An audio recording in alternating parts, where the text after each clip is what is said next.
வணக்கம். நீங்கள் இணைந்திருப்பது முதல்வனின் பிரதான செய்திகளோடு. வேகமாக வளரும் நாடுகள் பட்டியலில் இலங்கைக்கு 4வது இடம். உலக நாடுகளை ஆச்சரியப்படுத்திய பொருளாதார மாற்றம்.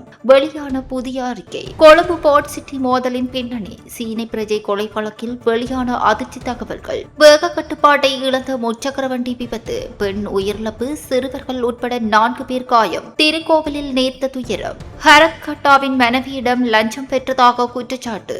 விஜயதாச ராஜபக்சவின் மகன் உட்பட 3 பிணை. எல்னினோ தாக்கம். இலங்கையில் வெப்பம் அதிகரிக்கும் அபாயம். மழை வீழ்ச்சியும் குறையலாம் என எச்சரிக்கை. ஓட்டமாவடி ஆற்றில் குதித்த பெண். உயிரை பணயம் வைத்து மீட்ட 2 இளைஞர்கள். இலங்கை தொடருக்கான இந்திய அணி அறிவிப்பு. மீண்டும் அணிக்கு திரும்பிய ஜடேஜா. அறிமுக வீரருக்கு வாய்ப்பு. தூங்கிக் கொண்டிருந்த மக்களுக்கு நேர்ந்த கொடூரம். ஒரே இரவில் 30 உயிர்கள் பறிப்பு. நைஜீரியாவில் பெரும் சோகம். கனடாவில் அதிரடி வேட்டை. இந்திய வம்சாவளியினர் உட்பட 19 பேர் கைதி. ரூபாய் 1039 கோடி போதைப்பொருள் பறிமுதல். எய்ட்ஸ் கட்டுப்பாட்டில் புதிய அச்சுறுத்தல். நிதி குறைவு காரணமாக தொற்று மீண்டும் அதிகரிக்கும் அபாயம்.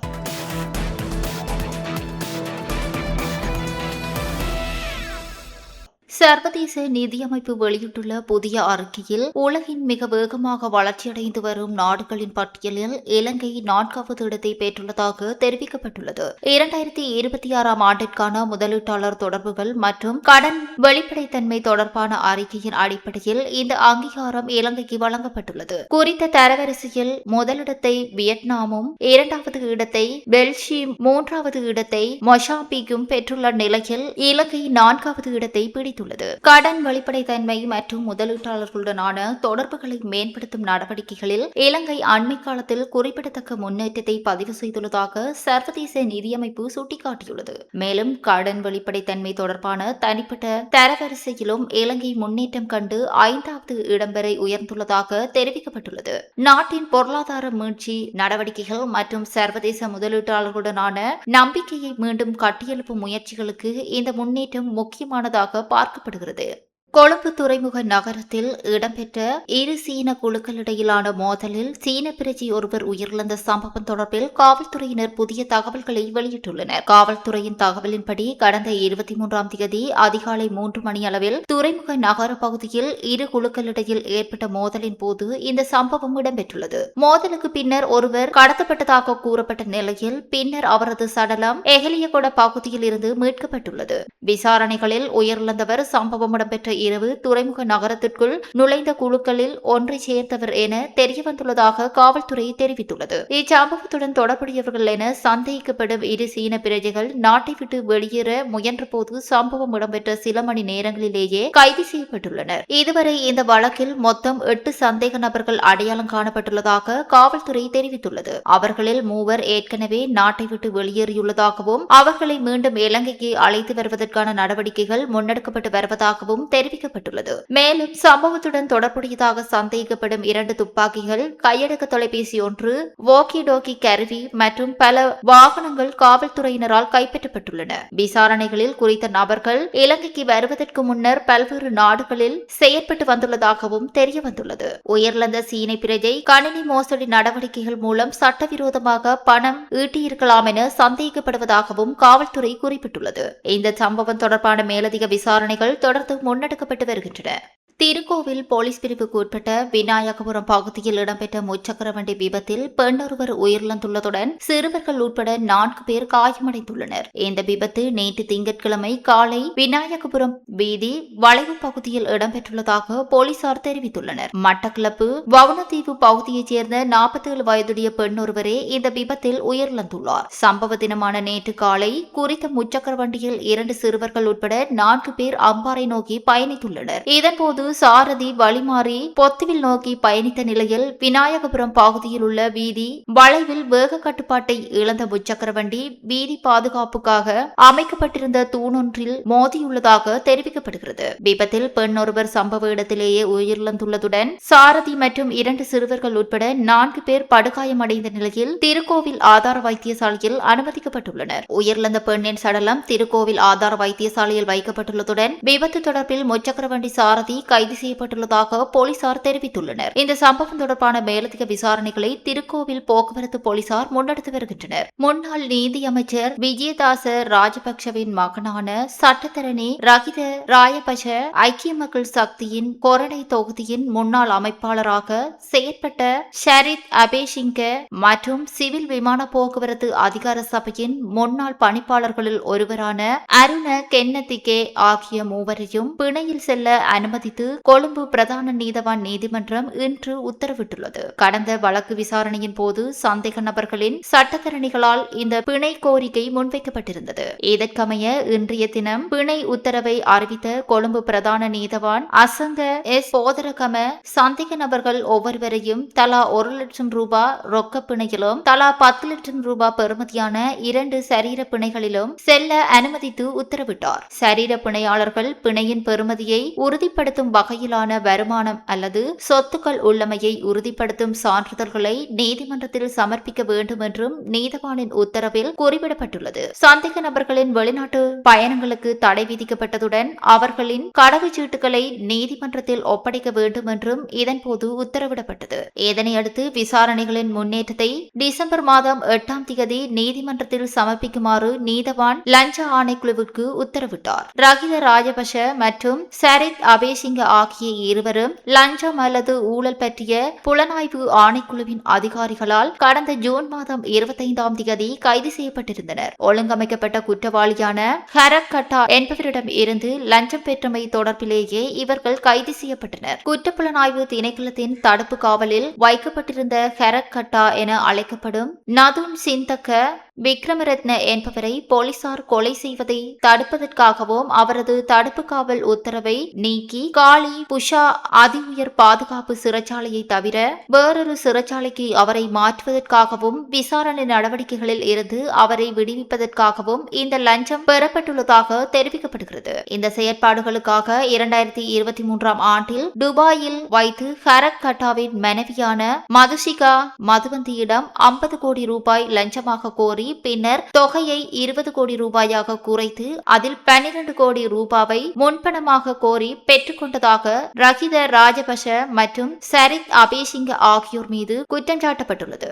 இதற்கமைய இவர்கள் இருவரும் மற்றும் சிவில் விமான போக்குவரத்து அதிகார சபையின் விமான நிலையங்கள் மற்றும் விமான சேவைகள் ஸ்ரீலங்கா நிறுவனத்தின் முன்னாள் பணிப்பாளராக செயற்பட்ட வருஷ கென்னதிகே அருணஸ்ரீ சதுரங்க என்பவரும் லஞ்ச குற்றச்சாட்டின் பேரில் கைது செய்யப்பட்டிருந்தனர். எல்னினோ காலநிலை மாற்றத்தின் தாக்கம் காரணமாக இலங்கையில் எதிர்வரும் மாதங்களில் வெப்பநிலை அதிகரிப்பதுடன் மழை வீழ்ச்சியும் குறையக்கூடும் என வளிமண்டலவியல் திணைக்களம் எச்சரிக்கை விடுத்துள்ளது. இந்த எல்னினோ தாக்கம் 2027ஆம் ஆண்டு மார்ச் அல்லது ஏப்ரல் மாதம் வரை நீடிக்கக்கூடும் என வளிமண்டலவியல் திணைக்களத்தின் பணிப்பாளர் நாயகம் அஜித் விஜயமான தெரிவித்துள்ளார். தற்போது நாட்டின் பல பகுதிகளில் வெப்பநிலை 35 பாகை செல்சியஸை கடந்துள்ள நிலையில் குறிப்பாக பிற்பகல் 2 மணி முதல் 4 மணி வரையான காலப்பகுதியில் நேரடியாக வெயிலில் நடமாடுவதை தவிர்க்குமாறு பொதுமக்களுக்கு அறிவுறுத்தப்பட்டுள்ளது. மேலும் எதிர்வரும் ஆகஸ்ட் மற்றும் செப்டம்பர் மாதங்களில் நீர்நிலைகளின் நீர்மட்டம் குறையும் அபாயம் காணப்படுவதால் நீர் மற்றும் மின்சாரத்தை சிக்கனமாக பயன்படுத்துமாறும் அதிகாரிகள் பொதுமக்களிடம் கோரிக்கை விடுத்துள்ளனர். காலநிலை மாற்றத்தின் தாக்கங்களை கருத்தில் கொண்டு மக்கள் தேவையான முன்னெச்சரிக்கை நடவடிக்கைகளை மேற்கொள்ள வேண்டும் எனவும் அறிவுறுத்தப்பட்டுள்ளது.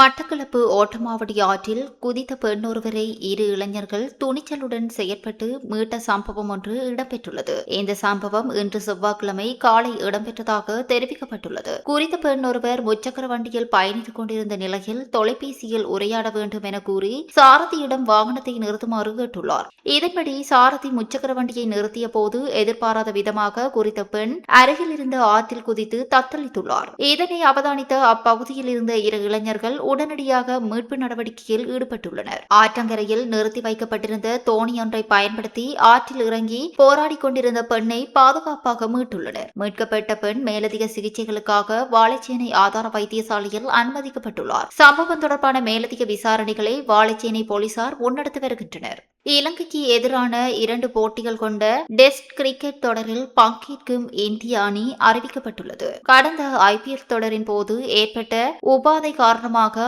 அணியிலிருந்து விலகியிருந்த சகலதுறை வீரர் ரவீந்திர ஜடேஜா முழுமையாக குணமடைந்து மீண்டும் இந்திய அணியில் இடம் பிடித்துள்ளார். இதற்கிடையில் உபாதை காரணமாக அணியிலிருந்து விலகிய வாஷிங்டன் சுந்தருக்கு பதிலாக சுழற்பந்து வீச்சு சகலதுறை வீரனான ஷாராந்த் ஜெயின் முதன்முறையாக இந்திய டெஸ்ட் அணிக்கு தெரிவு செய்யப்பட்டுள்ளார். அணியின் தலைவராக சுப்மன் கில் நியமிக்கப்பட்டுள்ளதுடன் துணைத் தலைவராக KS ராகுல் செயற்படவுள்ளார். இந்திய அணியில் யசஸ்வி ஜெய்ஸ்வால், ரிஷப் பண்ட், சாய் சுதர்ஷன், த்ருவ் ஜீரல், ரவீந்திர ஜடேஜா, குல்தீப் யாதவ், மானவ் சுதர், யஷ்பிரீத் பும்ரா, முகமது சிராஜ், பிரஷித் கிருஷ்ணா, குர்னூர் ஃபிரார், தேவ்தூத் படிக்கல் மற்றும் ஷாராந்த் ஜெயின் உள்ளிட்ட வீரர்கள் இடம்பெற்றுள்ளனர். இதேவேளை சாய் சுதர்ஷன் மற்றும் வேகப்பந்து வீச்சாளர் யஷ்பிரீத் பும்ரா ஆகியோரின் பங்கேற்பு அவர்களின் உடற்தகுதியை அடிப்படையாக கொண்டு தீர்மானிக்கப்படும் என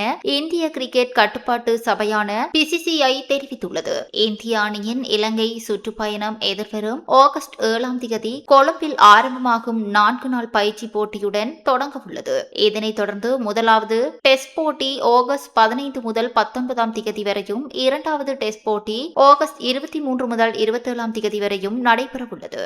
நைஜீரியாவில் ஆயுதம் ஏந்திய கும்பல் நடத்திய திடீர் துப்பாக்கி சூடு தாக்குதலில் 30 பேர் உயிரிழந்துள்ளதுடன் பலர் காயமடைந்துள்ளனர். வடமேற்கு நைஜீரியாவின் கடுனா மாகாணம் கவுரா பகுதியைச் சேர்ந்த நரிடான் கிராமத்திலேயே இந்த கொடூர சம்பவம் இடம்பெற்றுள்ளது. நேற்றிரவு ஆயுதங்களுடன் கிராமத்திற்கு நுழைந்த மர்ம கும்பல் அங்கிருந்த பொதுமக்களை இலக்கு வைத்து திடீரென துப்பாக்கி சூடு நடத்தியதாக தெரிவிக்கப்பட்டுள்ளது. இந்த தாக்குதலில் 30 பேர் சம்பவ இடத்திலேயே உயிரிழந்துள்ளதுடன் பலர் படுகாயமடைந்துள்ளனர். உயிரிழந்தவர்களின் உடல்கள் மீட்கப்பட்டு அருகிலுள்ள மருத்துவமனையில் வைக்கப்பட்டுள்ளதாகவும் இறுதி சடங்குகளுக்கான ஏற்பாடுகள் மேற்கொள்ளப்பட்டு வருவதாகவும் தெரிவிக்கப்பட்டுள்ளது. இதே கிராமம் மீது கடந்த ஆண்டும் இதே காலப்பகுதியில் தாக்குதல் நடத்தப்பட்டதாக தெற்கு கடுனா அமைதி மற்றும் பாதுகாப்பு வலையமைப்பின் தலைவர் திரக் கிறிஸ்டோபர் தெரிவித்துள்ளார். சம்பவம் தொடர்பான மேலதிக விசாரணைகள் முன்னெடுக்கப்பட்டு வருகின்றன. கனடாவில் மிகப்பெரிய போதைப்பொருள் கடத்தல் வலையமைப்பை முறியடித்த போலீசார் இந்திய வம்சாவளியினர் உட்பட 19 பேரை கைது செய்துள்ளதுடன் பெருமளவிலான போதைப் பொருட்கள் மற்றும் துப்பாக்கிகளை கைப்பற்றியுள்ளனர். அமெரிக்கா கனடா எல்லை வழியாக லாரிகளில் போதைப் பொருட்கள் கடத்தப்படுவதாக கனடா போலீசாருக்கு கிடைத்த ரகசிய தகவலின் அடிப்படையில் இந்த நடவடிக்கை முன்னெடுக்கப்பட்டுள்ளது. இதன்போது கொக்கைன், மெத்தம்பெட்டமைன் மற்றும் ஓபியம் உள்ளிட்ட போதைப் பொருட்கள் சட்டவிரோதமாக கடத்தப்பட்டுள்ளதாக அதிகாரிகள் தெரிவித்துள்ளனர். இதனைத் தொடர்ந்து ப்ராஜெக்ட் பே என்ற பெயரில் கனடா போலீசார் மேற்கொண்ட கூட்டு நடவடிக்கையில் ஆண்டாரியாவில் 22 இடங்கள் உட்பட வின்சர், லஷேலே, கொருனா, பிராம்ப்டன், மார்க்கம் மற்றும் ஹலேடன் உள்ளிட்ட பகுதிகளில் சோதனைகள் நடத்தப்பட்டன. இந்த சோதனைகளில் சுமார் 1.7 டன் போதைப் பொருட்கள், 17 துப்பாக்கிகள் மற்றும் பல்வேறு சட்டவிரோத பொருட்கள் கைப்பற்றப்பட்டுள்ளன. இந்த சம்பவம் தொடர்பாக ககன்தீப் திண்டல், சிம்ரன்ஜித் சிங், கன்வர் பால் குலார், ஜதிந்தர் பால் சிங், யஷ்விந்தர் ஷோகி உள்ளிட்ட இந்திய வம்சாவளியைச் சேர்ந்த பலர் உட்பட 19 பேர் கைது செய்யப்பட்டுள்ளனர். கைப்பற்றப்பட்ட போதைப் பொருட்களின் மொத்த மதிப்பு இந்திய மதிப்பில் சுமார் 1039 கோடி ரூபாய் என மதிப்பிடப்பட்டுள்ளது. சர்வதேச அளவில் செயல்பட்டு வந்ததாக சந்தேகிக்கப்படும் இந்த போதைப் பொருள் வலையமைப்பு தொடர்பில் கனடா போலீசார் மேலதிக விசாரணைகளை முன்னெடுத்து வருகின்றனர். உலகளவில் எய்ட்ஸ் நோயை கட்டுப்படுத்தும் முயற்சிகள் மீண்டும் சவாலை எதிர்கொள்ளும் நிலை ஏற்பட்டுள்ளதாக ஐக்கிய நாடுகள் சபை எச்சரிக்கை விடுத்துள்ளது. சர்வதேச நிதி ஒதுக்கீடுகள் கடுமையாக குறைந்துள்ளதால் எய்ட்ஸ் தொற்று மீண்டும் தீவிரமடையும் அபாயம் ஏற்பட்டுள்ளதாக தெரிவிக்கப்பட்டுள்ளது. பிரேசிலில் நடைபெற்ற சர்வதேச எய்ட்ஸ் மாநாட்டில் வெளியிடப்பட்ட அறிக்கையின்படி கடந்த 2025 ஆண்டில் எய்ட்ஸ் தடுப்பு மற்றும் சிகிச்சைக்கான சர்வதேச நிதியுதவி 18% குறைந்து $7.3 பில்லியன் வீழ்ச்சியடைந்துள்ளது. கடந்த 2 தசாப்தங்களில் பதிவான மிக குறைந்த சர்வதேச நிதியுதவி இதுவாகும் என அறிக்கையில் குறிப்பிடப்பட்டுள்ளது. அமெரிக்காவில் ஏற்பட்ட ஆட்சி மாற்றம் மாற்றம் மற்றும் சில நிதி உதவிகள் நிறுத்தப்பட்டமை காரணமாக குறிப்பாக ஆப்பிரிக்க நாடுகளில் எய்ட்ஸ் தடுப்பு மருந்துகள், பரிசோதனை திட்டங்கள் மற்றும் சிகிச்சை நடவடிக்கைகள் பெரிதும் பாதிக்கப்பட்டுள்ளதாக ஐநா தெரிவித்துள்ளது. தொடர்ச்சியான நிதியுதவி மற்றும் சர்வதேச ஒத்துழைப்பு மீண்டும் கிடைக்காவிட்டால் கடந்த 30 ஆண்டுகளில் எய்ட்ஸ் நோயை கட்டுப்படுத்த மேற்கொள்ளப்பட்ட பல்வேறு முயற்சிகள் பின்னடைவை சந்திக்கும் அபாயம் உள்ளதாகவும் அந்த அறிக்கையில் எச்சரிக்கப்பட்டுள்ளது. இத்துடன் முதல்வனின் பிரதான செய்திகள் நிறைவடைகின்றது. தொடர்ந்தும் முதல்வனின் செய்திகளோடு இணைந்திருங்கள். நன்றி, வணக்கம்.